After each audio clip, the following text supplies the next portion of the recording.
목요일 아침입니다. 오늘 말씀 계속해서 누가복음 말씀 이어지는데 큐티 시간이나 이렇게 또 아침마다 하는 이런 시간 아니면 우리가 계속해서 본문을 이어지게 보기가 쉽지가 않은데 아주 또 좋은 기회인 것 같습니다. 근데 누가복음 말씀 보면서 성전에서 이제 말씀을 또 주님께서 오늘 본문 말씀 보니까 가르치시고 전하시는데 대제사장들과 서기관들 그리고 장로들까지 이제는 덩달아서 함께 등장을 하죠. 하도 많이 나와서 누가복음에서는 하도 많이 나와서 정들 정도로 많이 나오고 있어요. 난처한 질문에서도 척척 뭔가 명답을 해답을 내놓는 우리 주님의 모습이 계속해서 등장하는데 오늘 조금 바꿔서 주님께서 역으로 질문을 하시죠. 당시에 다윗의 자손이라는 이 관용어는 메시아 즉 구원자를 뜻하는 그런 일반적인 어구였습니다. 사무엘 하와 시편 말씀에 보면은 다윗의 혈통을 타고 나서 메시아가 오고 또 영원히 굳건한 왕국을 건설할 것이다 라는 것이 등장하죠. 누가복음 오늘 본문 20장 42절 말씀에 보니까 시편에 다윗이 친히 말하였으되 주께서 내 주께 이르시되 그리고 이 시편 110편 1절을 보면 여호와께서 내 주에게 말씀하시기를 이렇게 번역이 되어 있어요. 마태복음, 마가복음, 누가복음, 공관복음에 보니까 전체가 다 공동으로 이렇게 해서 계속해서 동일한 내용이 반복되어져 있죠. 다윗이 성령에 감동하여서 그리스도를 주라고 표현한 그런 장면이 등장을 합니다. 그걸 주님께서 얘기하시는 거죠. 시편에서 다윗이 주라고 부른 단어는 아들이 아버지를 주라고 부르거나 또한 종이 주인을 부를 때 다 사용하는 그런 단어입니다. 가부장 사회의 서열에 따르면 아들이 아버지를 주라고 부르지 조상이 후손을 주라고 부르지 않습니다. 그렇기 때문에 다윗이 주라고 부른 그리스도는 다윗의 자손일 수가 없는 거죠. 그렇다면 왜 다윗은 자신의 자손을 주라는 칭호를 쓸까요? 성령의 감동으로 주님보다 약 1000년 전 사람인 다윗이 구원자로 오실 그리스도께서 사람 위에 신적인 존재라는 것을 알았다는 것이죠. 그리고 이미 나타내는 것을 성령의 감동으로 그것을 나타내고 있다는 것이죠. 사람들은 단순히 그리스도가 다윗의 자손 중에 나올 영웅적 인물이라고 생각했지만 주님께서는 그리스도가 구원자가 그것이 아니다라고 얘기하시는 거예요.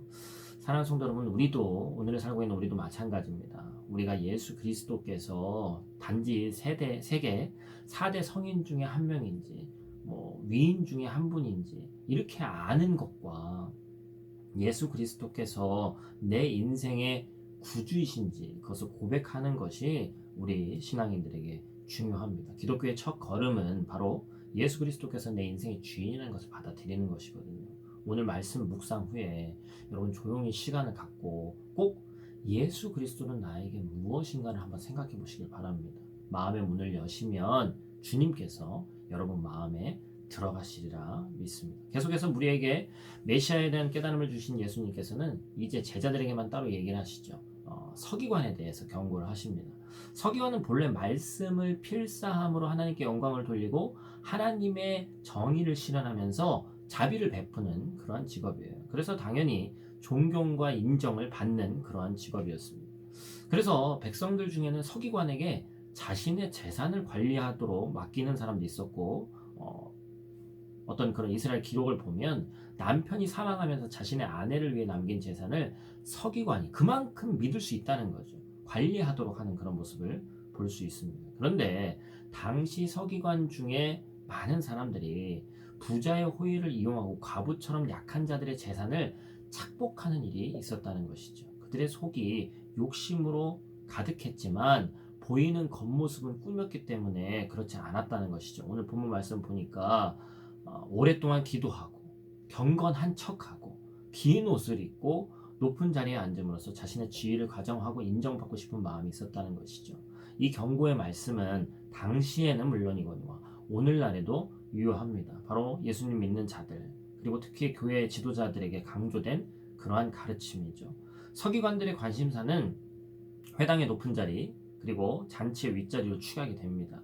예수 믿는 사람이라는 말은 예수님을 자신의 주인으로 모시고 첫 번째 자리에 놓는다는 사람이거든요. 예수 그리스도의 십자가 앞에 내 모든 것을 내어놓는다라는 그런 고백이 있는 것입니다. 그래서 우리는 우리 인생의 첫 번째를 예수 그리스도로 놔야 된다는 것이죠. 예수 믿는 사람이 그 마음에 예수가 희미해지고 다른 것이 첫 번째 되는 순간 그렇게 불행한 인생이 될 수가 없습니다. 서기관처럼 하나님을 이용하여서 자신의 욕심을 채우는 죄를 향해서 나아가게 된다는 것이죠. 사랑하는 성도 여러분, 오늘 하루 예수님이 내 인생의 구원자로 다가와서 믿어지고 또한 서기관들과 같이 첫 마음과 자세가 변질되는 것이 아니라 끝까지 하나님을 향한 순수성을 유지하는 저와 사랑하는 여러분들 되시기를 주님의 이름으로 축원을 드립니다. 함께 기도하겠습니다.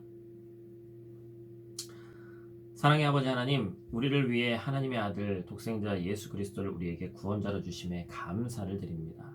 예수님 당시 많은 사람들처럼 그리고 지금 또한 예수님이 누구신지를 모르는 사람들이 그리고 잘못 알고 있는 이들이 너무나도 많이 있습니다. 그럼에도 불구하고 우리는 이제 예수 그리스도가 누구인지를 알았습니다.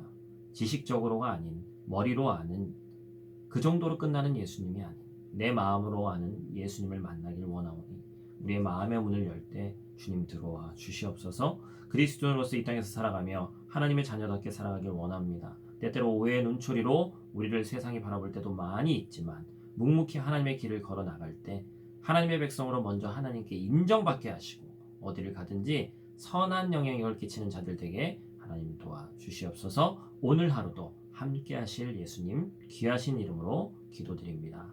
아멘.